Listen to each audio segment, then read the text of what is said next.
Okay lang po, saglit. May nag-tweet po mula kay Karen May De Leon. Doc Vic, bakit po tinawag na miracle food ang barley grass? Napakaganda ng tanong mo, Karen May. Bakit tinawag na miracle food ang barley grass?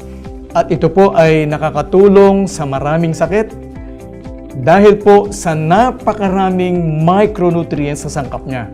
Sagana po ang barley grass sa vitamins, minerals, enzymes, amino acids. Bukod pa dun sa binanggit ko kanina na chlorophyll content niya, mataas na antioxidants, maraming minerals tulad ng chromium at vanadium na nakakatulong po sa mga diabetics.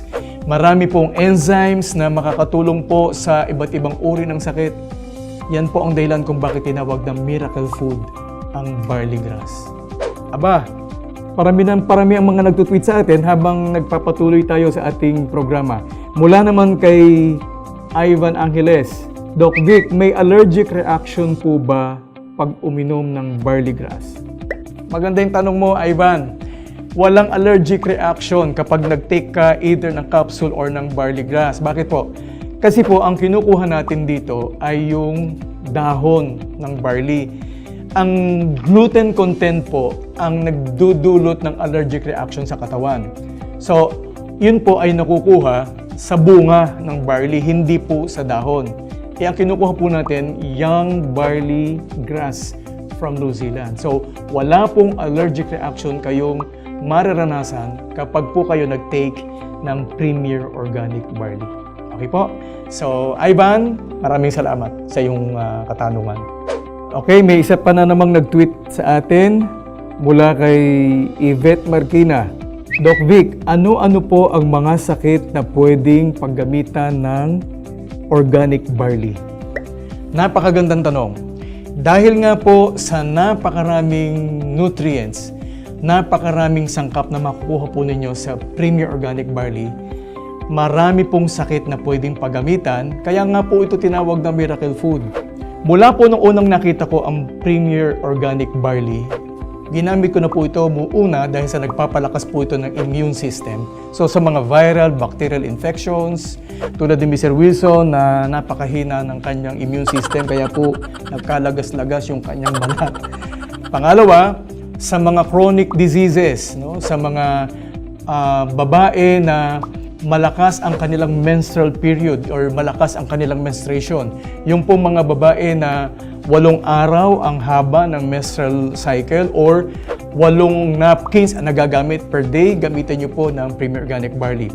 Ganun din po yung mga may inflammatory diseases, yung mga arthritis, osteoarthritis at iba pang mga namamaga sa katawan nyo, bigyan nyo po ng Premier Organic Barley. At bukod pa doon, ito pa po ang mga sakit na maaring matulungan ng Premier Organic Barley na ginagamit ko po sa maraming pasyente. So pwede nyo gamitin po sa acne, pwede rin po yung anti-aging, sa anemia, sa arthritis, asthma, sa mga bladder disorders, doon po sa mga taong mayroong high blood pressure, pwede nyo pong bigyan ng Premier Organic Barley.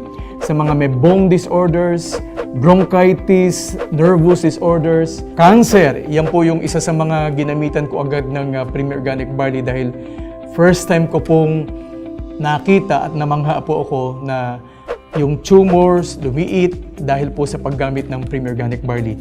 Sa mga circulatory weaknesses, sa colitis, constipation, diabetes, sa mga sakit po sa mata, sa panghihina ng katawan. So doon po sa mga sakit sa puso, pwede niyo pong bigyan ng Premier Organic Barley. Sa mga may sakit sa balat, no? Ginamit ko rin po yan sa mga mayroong psoriasis. Ginagamit ko po ang Premier Organic Barley.